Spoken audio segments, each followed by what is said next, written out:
Good morning, everybody, and we are going live today with Oto Carrillo. Oto is assistant utility horn of the Chicago Symphony, and he's a really good friend of mine. Oto is joining us right now, so let's see if we can find Oto. All right.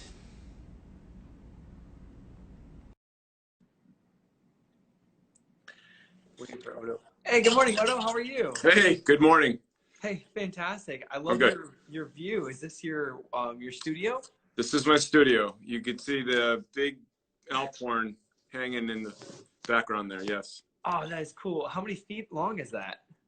I think it's 13. It's in two parts because it doesn't fit, obviously, Oh, on the wall. I don't think it fits in anywhere in my home except for maybe the stairway, but my wife would never let me put that there.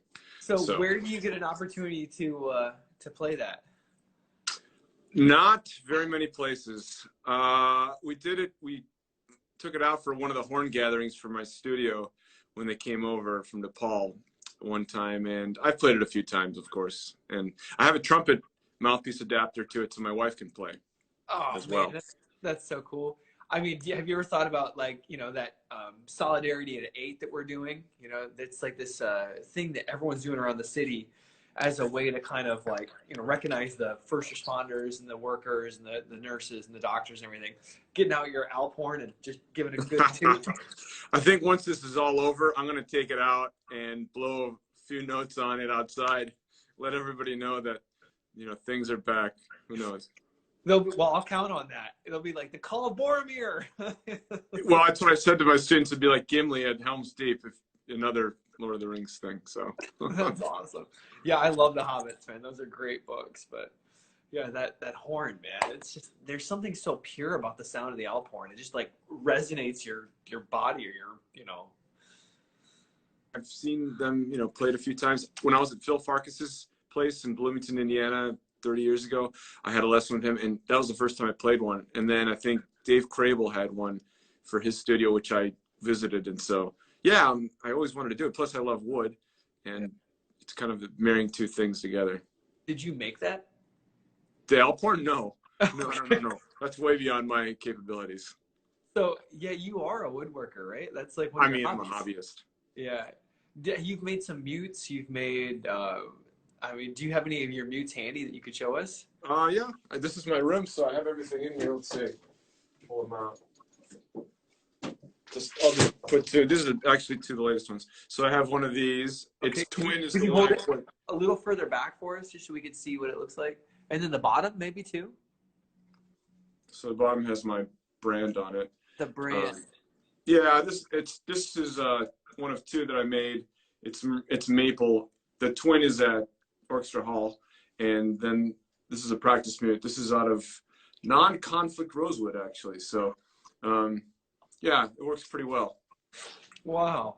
I mean, actually, that's the reason I started making these, because I didn't find a practice mute that really worked very well. That was in tune all the way through the range, and I don't know. I figured I can make one. Actually, I have the mute that actually inspired it. No kidding. Which is this is my wife's trumpet mute. So she had this from a long time ago, and wow. It's just birch veneer. And I knew that they sell this stuff at hardware stores, so that was my first foray into this, is making a mute that was like this. Of course, it's a trumpet mute, but it's very simple. This one's hollow. This doesn't have a tuning tube or anything like that. So I made something like this, very crude at first, and kind of worked, and that just started everything else out. How many mutes did you cut in half to figure out how they worked? Oh man, well, you draw it on paper. And well, actually, the first one I put wrapping paper around like a Lewis mute, I think. Oh, no kidding. Just to see what the dimensions were. Wow. And wrapping paper is so thin you can cut it easily, and it's big. So I did that and saw what the shape was, how it looked on two dimensions, and then it kind of started that way. Wow. Yeah, because I was always wondering, how do you measure a cone? Well, there's math to it that's involved. There's a lot of formulas. I mean, just you can look them online and how to figure that out. But the last mutes, like this one, for sure, I had the height and the base, which we call radius, diameter of both the top and the bottom, and also the height, like I said, and the slope. that I wanted. So you just put all that stuff in there, and then of course you have to cut it. So your machinery is a little bit kind of trial and error sort of thing. Wow, that's fantastic. Did you have to use a jigsaw for the circular piece at the bottom? Yeah, I used bandsaw actually. So it's just a blade that spins around and you feed it through. And I made a circle jig so that I can cut the circle really fast and angle it, because the cone is obviously angled. So the piece of wood has to be angled as well, so it fits. How long did it take you to make that mute? I mean, just like... It takes about, I mean, if I was in a hurry, I could probably do it in 3 or 4 days. But you have to kind of wait for the glue to dry. And I mean, I don't really babysit it that much. I do maybe 30, 40 minutes, an hour one day, and then I go do other things, you know, like play my horn or whatever. So yeah, exactly. You know, that thing that we do. The thing that we do. Yeah. I mean, if I babysat it, I could probably turn it out in like 3 days if I wanted to. It's just the glue that has to dry and things have to be set and whatever. So were you going for a particular sound when you were making the mutes, or no? Just basically whatever I get. I mean, I want to make it look pretty, no doubt about that. But I want it to be in tune, so I just some trial and error stuff. But no, not going for a real particular sound. Most of the mutes have a different sound because of probably of their material or how far they go in. I mean, that affects everything. There's no science really behind it, to be honest. Yeah. Wow. It's just kind of intuition. It's intuition and just imitating what I liked in the other mutes that I have. So. Oh man, that's awesome. Well, I mean, like, let's just start from the top. Like, how did you start music? I mean, what were your earliest memories of music in your life? Well, I have 3 older brothers, and each of them had an instrument placed in their hand by my parents, who are not musicians, but they're music loving, and they listen to classical music and jazz every day when we were at home, blasting the music out. So each of my brothers got an instrument, and I knew my turn was coming. So my mom and dad always wanted me to play the horn, because they thought it was one of the most beautiful instruments, and they thought that I had a really good ear compared to my other brothers because I could whistle really well as a young boy, and I could remember tunes very well. So they put it in my hand. It was just something that was forced upon me, basically, and I was willing to participate. Yeah. And yeah, I got a private teacher right away, learned how to read music and play the horn at the same time.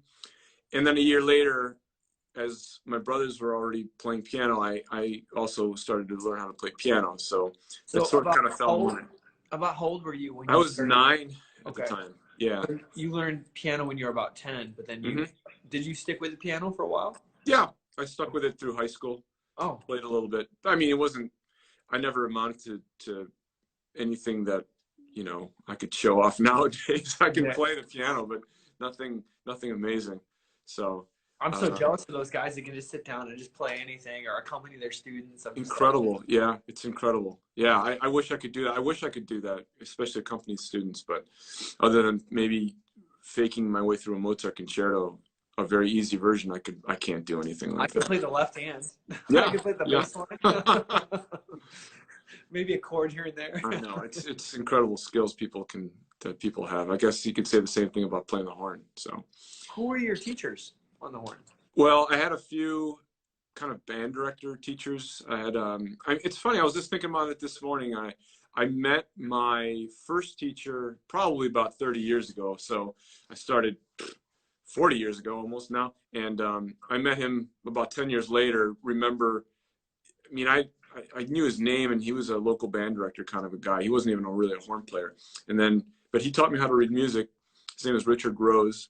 Okay. And then I had another teacher who was a trombone player. I guess he was band director. And then my first real French horn teacher, like big time person, was Ethel Merker. And that was when I was in high school. So she's a name that's familiar to a lot of people in the city that are maybe the older generation. She used to sub in the orchestra a lot in the Chicago Symphony and play a lot of jingles. She was in the NBC orchestra. I'm not sure if she played with Toscanini. I imagine she did. But she was a character, real personality, and someone who, like I said, a lot of the older generation would probably remember. She played in the Chicago Symphony during the Second World War. Is that correct? Oh, wow. I doubt, I would say later than that because Okay. she's not of that generation. She just passed away in 2012, I think. Oh, wow, okay. And she was in her 80s. So I think that would have been too early. I know she played when Dale came to town. She was maybe playing extra, and then she played more extra. So there's a lot of controversy whether she was actually a member or not. And, Did she play principal at all, or was it no, section? no, Okay. she played extra. Okay. Yeah, she was never really an actual full-blooded member of the orchestra. There was a lot of actually some controversy about that because she always said she was, but then Norm Schweikert kindly disputed that myth in one of the horn calls, I think. Oh, okay. Not, not in a way of pointing it out. Yeah, not for vindictively. It but, was just, hey, this is the facts. Yeah. Yeah, I mean, back then a lot of the people were appointed in their positions. There wasn't really an audition, so it was a little loose. People would have one-year positions for subbing in, and they were maybe called extra members or something like that. So I think that's what she was. Okay. Wow. So Anyway, I mean, so she was regardless, she played in the Chicago Symphony and she was your teacher. And what did you learn from her? Like, what were some of the lessons that really stuck out? What memories do you have of her? Well, she put a lot of repertoire through me, and she really taught me just how to sing on the horn, basically. I didn't really know a lot of repertoire, and she basically put a lot of that through me, a lot of orchestral things as well. We listened to a lot of things. I remember taking drives with her to go see like Phil Farkas. We went to see Paul Tervelt in Milwaukee. And I remember one time she had Eric Terwilliger on the phone because he was a student of hers as well. Wow. And I remember him playing through the phone something, I don't know if it was Siegfried Call, and it was about the loudest playing I've ever heard in my life over the phone. Yeah. So yeah, she was a character. We would talk a lot about, repertoire and that sort of thing. So it was pretty fascinating to me. She would actually come to my house at the beginning when I was in high school, which is unheard of now, for a teacher of that stature to come to their people's homes for an hour. She'd use our phone and call her messages and make herself very comfortable there. She's like, "Do you mind if I just grab some tea and some cookies from your cupboard?" Yeah. She was a character. Her and my mom had some interesting words with each other at some point. I mean, I remember one time. I was kind of a goof off. Horn was kind of important in my life, but it wasn't the focus of my life. I like to play baseball, and I remember one time after school, I was chatting with some friends in front of my house, and she came up, and it was lesson time, and I completely forgot. Felt like a fool, sitting outside of my home, completely in a different world, So, but yeah, she was a really. She grabbed you by the ear and tugged you. Yeah, right. Get your horn out. We're going inside now. Yes. So, I guess so you're from Chicago. You're born and raised in Chicago? I was born in Guatemala. Okay. And moved to Illinois when I was about 3. But I mean, Chicago has been your home ever since. Yes. Yeah. Actually, what am I saying? 3. I moved to the Oak Park area when I was 3. I moved to Illinois when I was about a year and a half. So. A year and a half. So yeah, I mean, for all intensive purposes, I'm pretty much a Chicagoan. Yeah. That's fantastic. I mean, it must just be so crazy to be from here and then play in your hometown orchestra. It's a dream come true. It's wonderful. I love this place, and I'm so happy that everything's worked out really well, because it's not only a great orchestra, it's great people, and I get to see my parents and my brothers and everything. So yeah, it's a great thing. It's what I wish upon for anybody. I mean, it's one of those things that, like, it's just so rare. Like, I can't say I know many people, unless they're maybe a New Yorker that plays with the New York Philharmonic.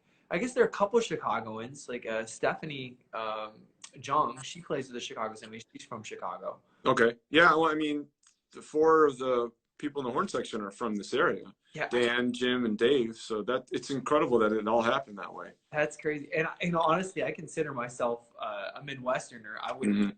I grew up coming to the museums when I was a kid, so I mean, I have that connection.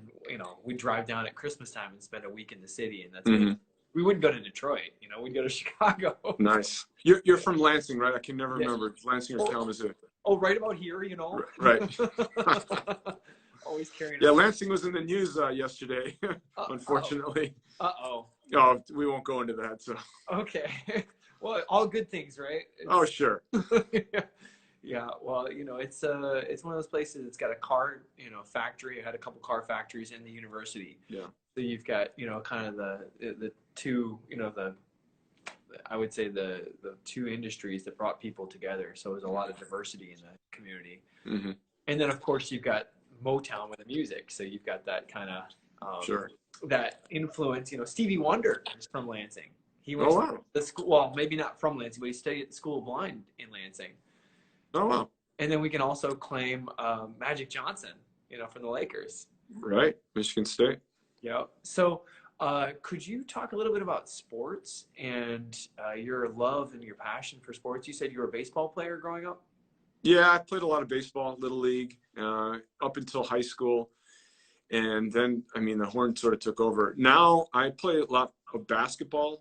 I do a lot of pickup games, kind of organized pickup games, I guess you'd call it, with a bunch of guys that are my age, a little younger, maybe a little older, which is kind of nice. But I didn't play basketball when I was in high school a whole lot. I did some intramurals.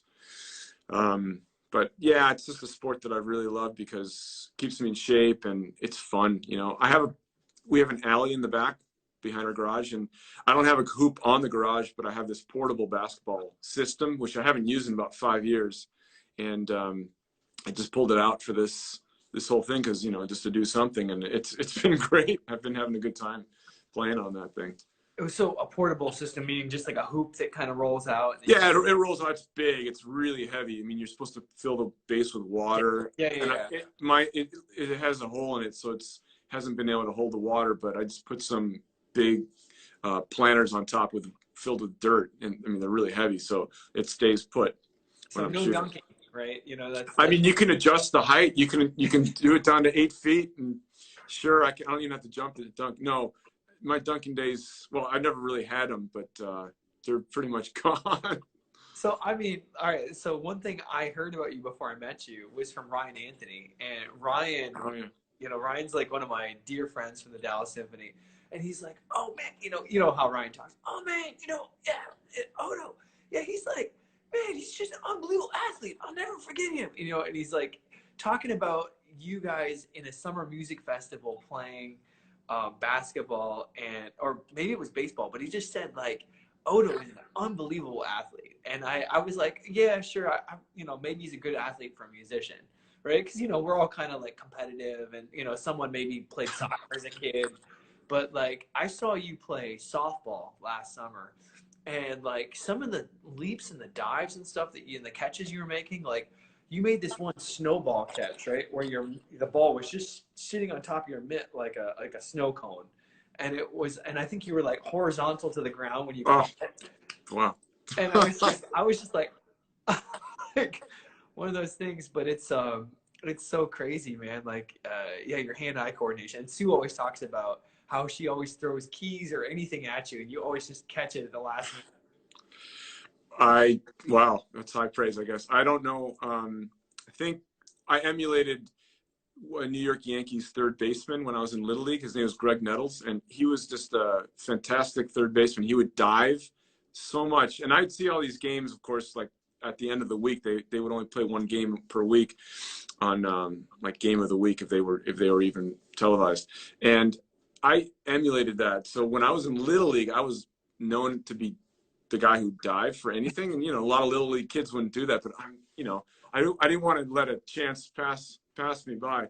So I don't know, maybe that stuck with me or something, but I remember playing with basketball with Ryan, and we also played softball. I think every week we would try to get some softball games together. And yeah, it was a lot of fun. I mean, I was 19 years old at that point, probably some of my peak physical abilities. So I'm glad that he remembers that. Was it NOI? That was NRO, National Repertory Orchestra in Colorado. Every time we talk about it, I always guess the wrong one. I'm like, no worries. RO. No worries. Sorry about that. Yeah, I had a good time there. It was a fun festival. 19 years old, you know. Wow. what did you kind of appreciate about those music festivals? I mean, for me, a lot of my friends for the rest of my life have been from music festivals. Friendships, colleagues, things that I look back and I'm just like, man, I've got these relationships that are still with me.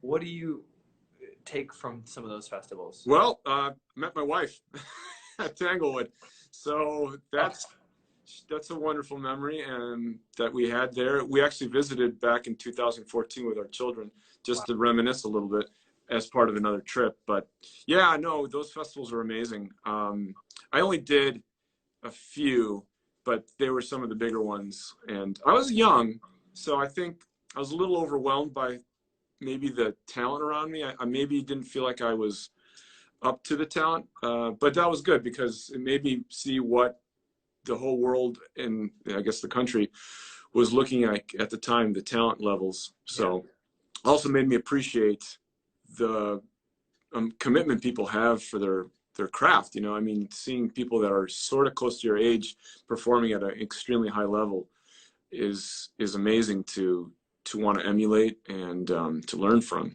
Wow. Did you have any like lessons with any of the Boston Symphony guys, or did you have any memories of getting to sub with the Boston Symphony or work with Bernstein or anybody? Yeah, we had our side-by-side concert with them like that I think everybody does when they go to Tanglewood. It's Tanglewood on Parade. Mm-hmm. And Sue, her name was Sue Drake back then, was playing with, that's when I first met her as well. She went to NOI as well, the couple weeks before Tanglewood, so we got to know each other that summer as well. Yeah, that was really great. We got master classes from each of the members of the Boston Symphony, which was great. I remember at NRO we had Michael Sachs was there, principal trumpet of Cleveland. Yeah. He and Dave Crable gave us a master class. Also NRO at that time was partnered with Summit Brass, so Summit Brass was there for a couple weeks before NRO started. So all the brass players from NRO got to do that. And then they were hanging out after Summit Brass ended and I think stayed with us and gave us some classes and whatever. So yeah, no, it's great to see, what the wider world of brass playing is like, because I guess that as a 19, 20-year-old, I really didn't know so much the Chicago style. I was starting to learn it, but it was nice to hear other people's opinions about how to play. And yeah, especially Dave Crable, because Dave played with the Chicago Symphony. Right. He was like co-principal with Farkas, maybe, or assistant principal? I think he was assistant principal, yeah. Yeah, he's a really young guy. Wow. Pretty amazing. Unbelievable. Tell me about your university studies. You studied at Northwestern, correct? Yeah, I went to DePaul as an undergrad, and that was because of Ethel Merker. Ethel was teaching there at the time, and actually DePaul I had 5 choices of schools, and DePaul was sort of on my low end, just because liberal arts wise, I mean, I thought I didn't know what I wanted to do with my life, and I thought I should probably go to a school that was really known for their liberal arts. So Northwestern was high on my list. Oberlin was high on my list because they have you had to get into the actual school and the actual music and the conservatory. Oh, wow. So, but in the end, DePaul sort of won me over because of how close they were, because Ethel was there, and I kind of wanted to be close to home. Yeah. And I knew the sort of the building very well, and I knew some of the people that played there. So I knew that would be comfortable for me getting out of high school and being a fish out of water. So in the end, I went to DePaul and studied with Ethel for a little bit. I mean, as a student, sometimes it's overwhelming because there's all right, not only is there a new course load, new group of classmates, new expectations, but then it's a new city on top of that. And then a new school. So something familiar sometimes is maybe a better place for somebody because they only have to work on, new classmates, new course load, new expectations instead of everything and living alone. Right. We're going through that with my daughter right now. She's 18 and, she got accepted to 2 really prestigious schools.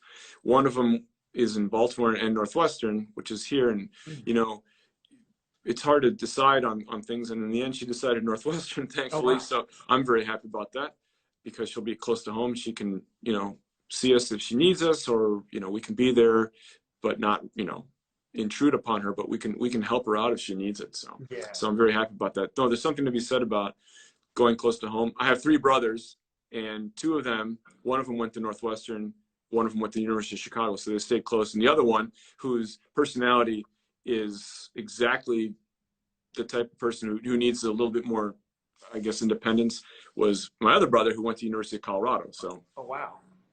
so he was also a bike rider too, so he wanted to train in the mountains. But yeah, he was the type of spirit that needed a little bit more room. Oh, wow. So, I mean, that would be something to think about for young students, like looking for schools. Sure. Like, what do you need? Do you need a little more independence? Do you need, you know, this kind of familiarity? Also, like, you know, how would you recommend for a student to choose a college?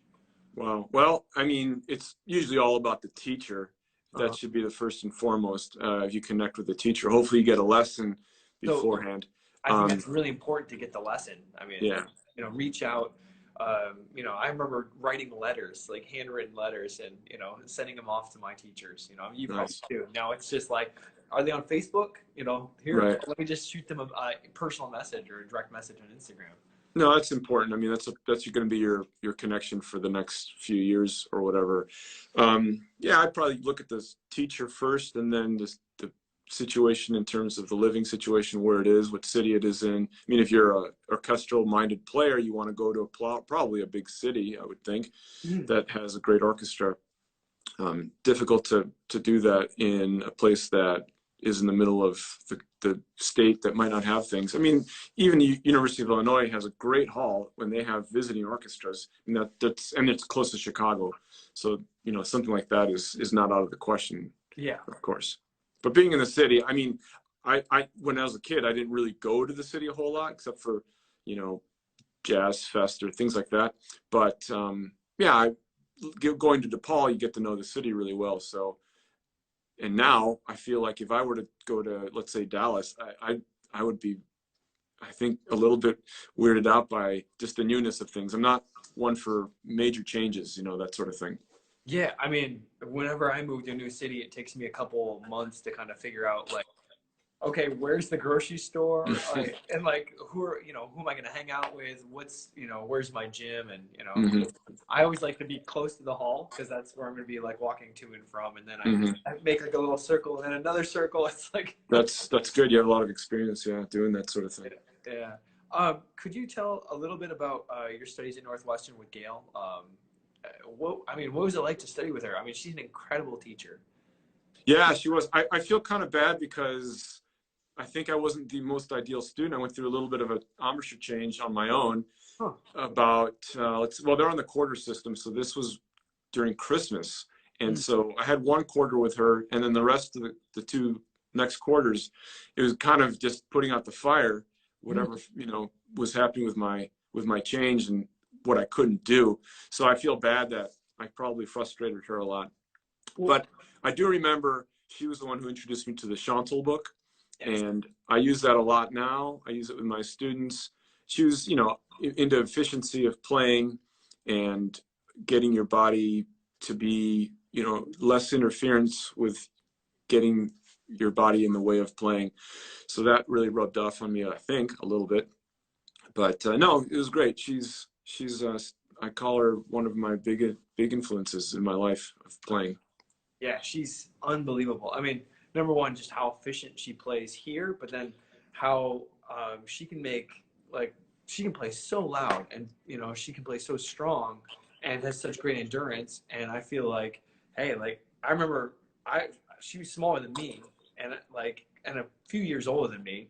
And I remember like she played Mahler 6 and I'm like trying to keep up. I'm like, wait a second, how does that work? Mm-hmm. I want to learn that. I want to do that. No, it's an epitome of, you know, size doesn't matter, strength doesn't matter, physical strength sort of thing doesn't really matter. Can I just back up real quick? Let's see if I can find this book, the Chantal book. I have it on my shelf. Yeah, I have it right over here too. Yeah, it's I know Hans Klepsch is watching. Hey Hans, and he just was curious about the Joseph Chantal, and it's just scales. It's like scales in every keys, and it does like thirds, fourths, fifths, sixths, just 8 different kind of patterns. Yeah, I think it's important to. I mean, it's nuts and bolts playing. It's fundamental playing. I feel like it actually makes your scale recognition much easier, so that when you're playing stuff, your fingers can do more automatic work and not have to really think about it. I mean, I have a really hard time with, I don't know if it's because I'm still right hand dominated, but with my fingering, especially this finger. I know a lot of people with a ring finger have issues like me, but anything that is involving that sort of movement is difficult for me sometimes. Or maybe I'm just hung up a little bit more with it. I'm not sure. But it was funny, my wife and I, we've been giving each other etudes to do during this pandemic, and a lot of her etudes, because she's a trumpet player, are a little bit more technically involved than what we'd have, and they involve that finger. So it's been nice to play these etudes, and my sight reading's gotten a lot better too. Mine too. Yeah, exactly. Yeah, it's funny like how like sometimes with the orchestra I'm really working on a specific skill, and then now that I'm like not doing that every day, it's like now I'm working on these other skills, and I realize my transposition's getting better, my fingering's getting better, my scale recognition, the patterns, it's like all those sort of things are improving just because I'm doing something different, and I'm sure that'll transfer back to the orchestral playing. Right. So what were your first auditions like? Wow. You know, I made a list of all my auditions not too long ago just to remember, and I don't know if I got them all right. I mean, I tend to keep some of my things from auditions, you know, lists and that sort of thing. My first audition was probably when I was with Ethel, and I was trying to remember this actually because I was playing in Utah not too long ago, and somebody in Utah, Steve Proser, he was playing in the Illinois, I'm going to get this right, Illinois Philharmonic, Illinois affiliate. They play in the south suburbs in Chicago. And I think it was for principal or third. It was one of the high horn parts. And I mean, I literally didn't even know Beethoven 7 that well. It was just like I had started to play it. I knew the piece, I just didn't know the excerpt. And Ethel thought my skills were a little bit better than what I knew them to be. And she thought I'd win the job without a problem. I mean, I was 18 years old at the time. So I go to the audition and I hear people playing Beethoven 7 really well. And going, oh, okay, A, I don't think I'm going to win this job. B, I don't even think I can play this excerpt the way they're playing it. So that was my first audition. And so you learn from that, right? Yeah. Who knows? I think the next few auditions, I took some local ones. Northwest Indiana comes to mind. And I think I did pretty okay. I didn't win the job. I got into maybe the finals of the next round. And actually, John Schrecken goes to, I think still plays there. He told me something about my articulation, which is totally correct. He said my articulation was, maybe he didn't use these words, maybe I'm remembering it incorrectly, but he said something that it was pretty thuddy. Huh. And it was, there's no doubt, it was a big problem in my playing. So I was working on it and hopefully fixing it and that sort of thing. But I remember that stood out. But I mean, at least I made it past the first parts of the audition, which, you know, a lot of people, they don't get to that level at that young age, I guess. But anyway, so that was a nice experience. But then, yeah, I had several auditions later that, you know, you fly to, you get the room in the hotel, you rent a car, and, you know, just nothing happens. Nothing positive comes of it because of the way you perform, which is unfortunate. But you learn from each one of them, of course. You learn what works, what doesn't work, how you need to prepare. I remember the one thing that started to get me better at doing auditions is when the mini disc player came out, which people of my age and maybe a little younger remember. Yep. So in this mini disc, you're able to splice yours wherever recording you have, and you can move it around as a digital file sort of thing. But it's on a kind of a cassette. Yeah. Anyway, so I remember being able to splice some of my just audition takes, not while I was playing the audition live, but while I was practicing them, next to the actual orchestral snippet. So I can hear myself playing and then the orchestral snippet. Not that I was trying to imitate the recording, but so I can hear the style and see if I was playing that style without the orchestra. See if you can imagine the orchestra in my playing, basically. So that really started to help me out to get a sense of how I'm supposed to perform these excerpts and how just to change gears at an audition, what to say and what kind of plan I should have. Wow. Fantastic. I mean, that plan is really crucial, I think, for audition performance, right? If you have that plan and you're able to stick to that plan, then you're able to execute. Yeah. Do you have any stories about like auditions that you felt like you really prepared hard for and you really had some success at, or what did you learn about the horn? What did you learn about yourself while you're doing these? Well, I mean, I've never been one to expect greatness right away from myself. I feel like if I lower my expectations, I'll be happily impressed if something works out. Maybe that's called negative reinforcement. I'm not sure if you can call it that, but I had a few auditions where, let's say, they were at the per service level orchestra. Like I took an audition in Memphis, Cedar Rapids, Harrisburg Symphony, and there was a fourth one in there. I can't remember now. And I had success with all of them. And I took them all in one summer, Knoxville. I didn't know, what to expect, basically. I had no clue. I was out of college, and the embouchure situation was fixed, or whatever you call it. It was at the, it was guns blazing at this point. And so I took these auditions and had success with them, and thought to myself, okay, well, if I'm having success now, maybe I should go to the next level of orchestra and see how that works out. So some of that started to work out as well. Some of it didn't. But yeah, I had some auditions where, things were clicking, but then something was not quite there all the way through. Yeah. I think one in San Antonio, I was in the finals for. I felt like I was doing really well, and then in the finals, they might have asked for an excerpt that wasn't quite up to stuff for me. And I'm not to say that eliminated me, but it certainly didn't make it easy for them to pick me. And I had another couple auditions where I made it to the last couple people. I remember the Grand Park audition. I think I was the last couple people there for that one. And yeah, I mean, I knew I was doing something well, which was great. Kind of gave me the hope that I'm on the right track, and maybe there's a few things I need to fix, or maybe there's some big things I need to fix. But yeah, just kept working at it. I mean, I took a CSO audition, I think in 1998. Oh, wow. Something around there. And it was I think it was for the same, it was second horn perhaps. Okay. And that was kind of a waste of everybody's time sort of audition. Unfortunately, I was so keyed up. I mean, it was the hall that I had been watching concerts in. Oh, wow. And with people that I knew sitting back there that were people I respected, and very much so, kind of hero-like respect. Yep. Yeah. And so I was too keyed up for that. But the next, the one in 2000 where we won, Jim and I was able to calm down a lot more. It was also in Buntrock, our prelim. Yeah. And actually, I thought that was a big help, because I was always afraid of playing on stage, knowing that how big it was and how kind of dry it was for the acoustics. But in Buntrock's sort of like an ego chamber. It makes you sound really nice. It's kind of warm, resonant sound. So I enjoyed that. I thought that was my best ever audition round for any of the auditions I've ever taken. That prelim round, I knew that after I played that, I was like, whoa, hey, I impressed myself. That's good. I don't know what's going to get me, but we'll see. And it's funny because I remember I was number 27 of 28 that day. So we were downstairs, and so the committee was going to vote on our round of people, and then they were going to go home.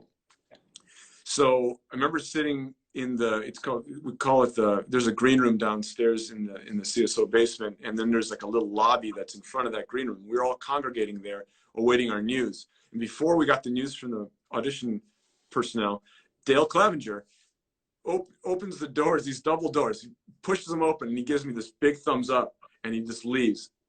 As he knew who I was from Civic. And I was like, is that because I got into the finals? Or is that because I just did well?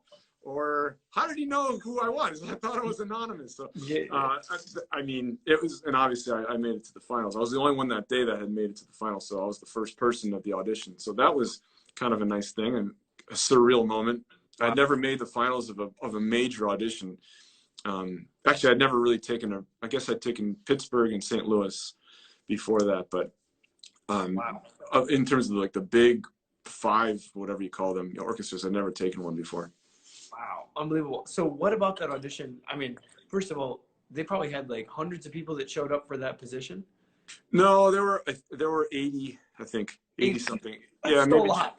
Jim could tell you. Yeah, I know. Now it's actually nowadays you get less and less people. Maybe I'm not sure why that is, but yeah. I mean, the percussion audition of that time, you know, when Ted Ackatz won the job as a section member, I think there was like 150 people. Wow. And I used to actually work those auditions. I used to be the person that would greet you at the door and take you to your room. And I did a lot of odd jobs with the symphony just to do something. Was that when you were newly in the orchestra, or was that when you? No, that's when I was in Civic, Okay. a few years before that. So yeah, I remember Jeff Stang, actually Ann McQuarrie was the one that recommended me to work with him. He used to be the auditions coordinator, and I would go help people out in the office, and then I would be there at audition day just to help out. Oh, no kidding. Oh, man. So you heard a lot of auditions probably before you actually even auditioned. Yeah, I did, yeah. Wow. And then, so tell me about when you said like you knew you impressed yourself, what about your playing was impressive? Like, or not really impressive, but like what were you confident about? Like what skills did you feel like you demonstrated? I felt like I could play the way I could play normally. I mean, that's just I believed in myself. I didn't know what level it was at, but I felt like I did what I wanted to do. I was able to execute what I could do in the practice room, and whether or not that was at the highest level, I didn't know. So that's what impressed me. I mean, most of these auditions, you're just trying to do that, I think. And many of them I couldn't. I was too nervous, too distracted, whatever you call it, too surprised by the surprises, that sort of thing. In this audition for the prelims, I felt like I sounded good because of the room, first of all, and so I just felt like I was able to do everything I wanted to do. Wow, fantastic. Maybe not everything, you know, that it's percentages, but what about nerves? You mentioned nerves a little bit. What do you do to kind of calm yourself? What advice do you give to students to deal with nerves? Wow. Well, like I said, I'm a lowered expectation kind of a guy. So, I mean, I used a lot of visualization back in the day. I don't do it so much now. Okay. And I mean, I've always been in decent shape. Maybe that helps a little bit with my breathing and calming me down. I don't have a very high heartbeat when it's just a resting heartbeat on a very high. But I mean, I was never the shaky kind of a nervous guy. My heartbeat would go, no doubt, and that might affect things. But you know, being distracted, that's the big thing. Yeah. I mean, play your excerpts very slowly, and if you need to test anything out, just test the openings. That's what I started to do at my day of auditions, just that sort of thing. Being beforehand, you want to be prepared as possible, of course, because as a Boy Scout, a former Boy Scout, I mean, that's the motto: be prepared. You want to make sure that things are being dealt with, you know, every possible little issue that you can come up with, and you have to tape yourself. You have to listen to your feedback. Nowadays, I have my students play mock auditions, you know, for each other, that sort of thing. That's great training for just day of simulation that you can do, so you know what is going to happen in terms of your body, how it's going to react, at least in a little bit. You may not recreate the situation exactly, but just to give yourself that simulation that your body might, you know, start to go into a state of panic or whatever. Yeah. Could you talk a little bit about your body being in good condition? You said you have a lower heart rate because you're in good shape. I don't know. I mean, I think my whole family does. You know, we have kind of maybe my mom has a very low resting heart rate. I mean, I don't call myself an athlete. I like to maintain shape. So, yeah, I don't know. I like to keep moving, I guess. Basketball is a big part of that. What does that do for you? Like, first of all, talk about the balance between sports and music. Well, as we know, there's a lot of similarities. I mean, I love playing sport like basketball because you don't even feel like you're working out. I used to run and didn't really particularly enjoy it just because it felt like I was struggling all the time. I felt like if you're not struggling and in pain, you're not really doing much. But in basketball, you forget about that because it's such a adrenaline joy that you're doing when you're playing as a team. I mean, you can do it as an individual too. I mean, there's nothing like seeing a really far away tough shot go in. It's just like the biggest high you can get. So I mean, I love that. And in terms of music, I'm not sure how it would apply for, I guess, little things. I mean, you can make connections for concentration and repetitive motions, being in the flow, being in the zone, that sort of thing. It's a very real thing. I mean, I've been in a zone where I can make a certain number of shots in a row, and then other days I can't even hit one of those, you know, that sort of thing. So yeah, I mean, being in the zone, I mean, you hear about that being advertised as a thing. I'm not sure I ever really felt that as a musician or feel that. Maybe there's a correlation there. I'm not sure I'd call it that, but yeah, there's feelings of flow where you're doing what you, like I said about the CS audition, you're doing what you normally can do, and you're doing it in front of people. Could you talk about having to react to something? So you're in the moment and you're reacting, and it's not how you prepared, but you're able to adjust and be flexible and kind of catch things. I mean, I think that's something you have to kind of learn in sports, and it's also something that you do on the job in our orchestra.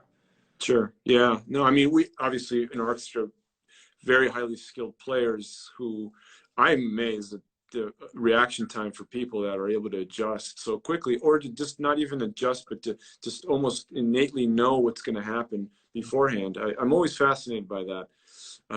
If it's just happenstance or if it's actually calculated, and probably a product of both that people are doing. And I've certainly gotten better at that, especially playing assistant utility. You jump around the section and you perform all these roles. It's difficult. There's no doubt about it. If you're not playing in one position and then all of a sudden you have to do it on the fly. But it's a nice challenge. It certainly increases your receptors and your instincts and all that sort of thing. You just said something that like really made me think of Dan. You know, and I think Dan's watching today. Hi, Dan Gingrich. But you know, you said players are able to intuitively predict what's going to happen next.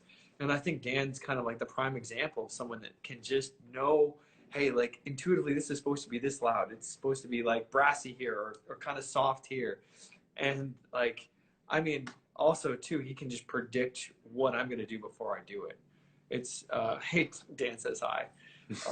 Yeah. I mean, could you just talk a little bit about that aspect you see in Dan, like his just maneuverability? And it's pretty amazing. It's like Jedi mind trick, you know, yes, sort of exactly. thing. Yeah. Using the Force.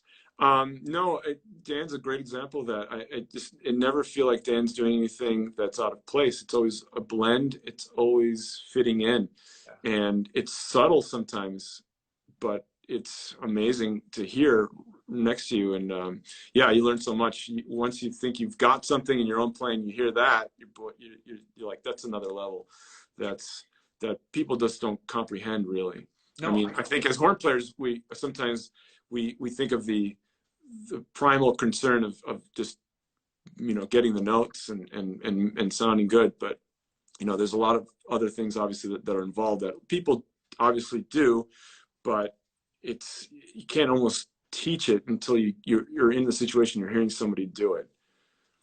Yeah, and Dan's one of those guys that I'm like, wow, how did he figure that out? It just seems like it's beyond the ability to play the instrument. It's beyond being a good musician. It's like kind of like that Jedi mind trick, like that you said so well. Right. Could you talk about teamwork and what you've learned from your sports teams, your sports background, and how that applies to the horn section? Okay, well, I mean, it's funny, we're a group of introverts, I think. Now with you, it's a little different. So I've always been an introvert in my life, and once I play sports, I sort of become a hybrid of an extrovert introvert sort of a person. I've always been like the loudest cheer on, whatever you call it, cheerleader for a team, and it's something that just comes out because I love supporting people when they're doing something in a group like that. So I think that's what we do with each other. Yeah. Maybe it might not be so much vocally, but I think there's a big support system there, which I love. It goes back to the dream come true statement that I said about playing in the city. It's not only just playing in the city with a great orchestra, but this group of people that are with you. They have your back. They treat you like family with respect. It's an amazing situation. Yeah, it really is. I mean, the horn section is kind of the envy of the orchestra. Everyone just is like, man, you guys get along so well, and you work so well together, and you all like each other and go out for dinners. It's just one of those things that I'm just so lucky to be a part of and to be with you guys. Yeah, it's a wonderful thing. Could you talk about how sports is a stress relief for you? You said there's no greater feeling than watching a faraway shot go in. And I can't help but to think, like, you're not thinking about that concert. You're not thinking about that rehearsal. You're not thinking about that, on the horn, we miss notes, right? Like, and when I'm playing sports, I'm not thinking about that note that I missed. Right. Yeah, no, it takes you into some other playing for sure. I was always a hacky sacker too, as growing up in college and in high school. And I can juggle on the hacky sack pretty well. I don't do it like a traditional hacky sacker. I play like a soccer player with my knees and the front of my feet. And I can do this for a long time. And it takes me to a realm of concentration that I rarely get into. Also, woodworking does that too, where you're concentrating on the tasks so focused that, of course, you're thinking about safety and everything, but it's just you and your task, and that's an amazing feeling.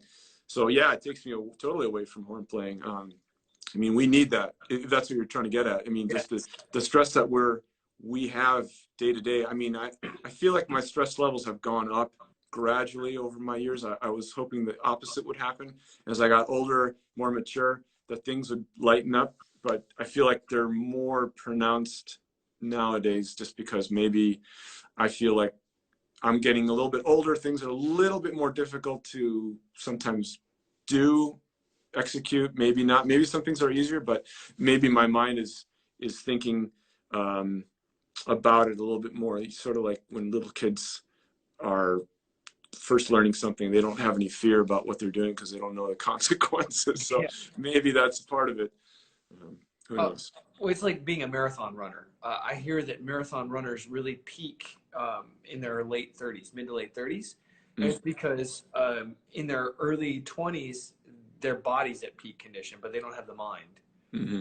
And for me, like when I hear about these runners that peak in their mid to late 30s, it's like, yeah, their body's still in great shape, but now all of a sudden they have this life experience and this wisdom to kind of catch up with that, physical form. And then after, their 30s, their mind is like, they've learned even more things, but then their body, it takes more work to stay in shape. Yeah, that makes sense. Could you talk a little bit about just what being in shape does for your playing? Like, what does it do for your breathing, and what does it do for recovery for the swelling of your lips? What does it do? Does it make your horn playing easier? I hope so. I'm not sure. I mean, after a night of basketball on Wednesday night, I come to Thursday morning rehearsals and I'm beat. So I'm so tired. My whole body's tired. I know my playing is tired, but I don't think I can give that up on Wednesday nights, Tuesday nights as well. But I don't know. I really can't quantify the amount it helps my playing. I imagine it does, just being in shape and being able to take a deep breath and not have to struggle with that, I suppose. Yeah. I mean, we don't need to have great, efficient hearts to play the horn. And we don't need to be, BMI of perfect amount, but, it certainly helps to be able to carry the horn, at least hold the horn off my leg for a certain amount of time, unless I'm playing my triple horn, which is incredibly heavy. But it's helpful to do that. Yeah, the recovery time is, I'm not sure. recover less quickly now. There's no doubt about that, especially basketball. I'm more fatigued for longer periods of time after playing. So in my horn playing, I find that to be the case as well. Maybe it's the way I've been playing. I'm not sure.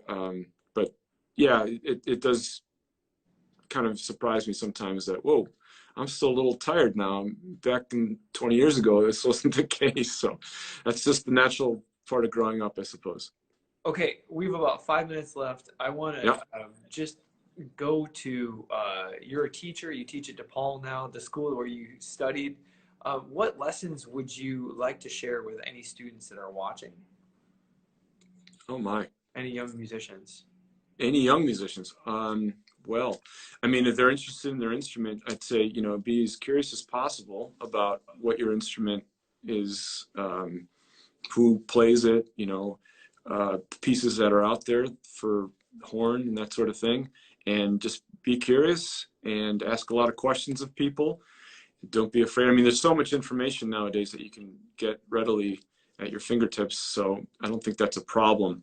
But yeah, you know, see who you can see that plays the horn, like a big horn soloist, and if you like that person, try to imitate some of the things that you hear. Or if you don't like that person, go on to the next one and see what you can take from that soloist.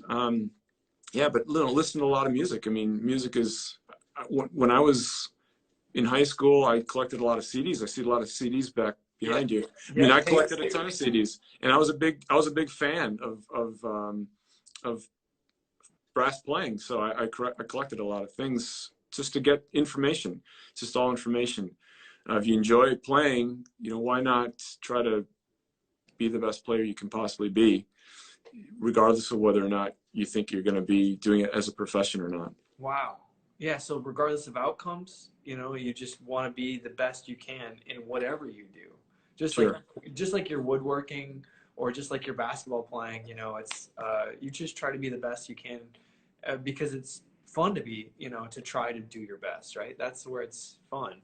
Sure. Yeah. I mean, we always try to do a test not to get 80%, but to get 100%. Some people, you know, they may push things out of the way so much to get that result. I mean, there's going to be this basketball Bulls series on ESPN, The Last Dance, I think it's called, and I'm so excited to see that. Yep. And to see the personalities and the mentality that went behind just maintaining the Bulls championships. I'm super excited about that because I know a lot about it already. But yeah, I mean, you want to go at something so that you can do the best. Of course, it's most enjoyable when things are, when you can step back and say, yeah, I did my best. I didn't know if I achieved it the best, but I really tried. Wow, fantastic. Could you recommend a couple albums for us to listen to? Music? Yeah, some of your favorite, you know, albums. Oh boy, let's see. I love the Fritz Reiner recording of the Chicago Symphony playing Wagner excerpts from Gotterdammerung, I believe. I have a great recording of Pittsburgh Symphony playing Sibelius symphonies. I think 5 and 4. Yeah. That one I really love. Yeah, with let's see. I've got a lot of non-classical music albums that I really like the group Chicago. I really like Chicago 16, I think it is.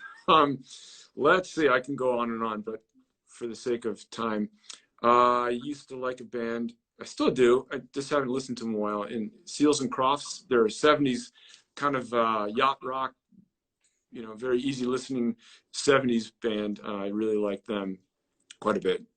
2 guys singing. Summer Breeze is one of the songs, if anybody remembers that one. So that's fantastic. Lastly, could you just tell us why are music and the arts so important during this time?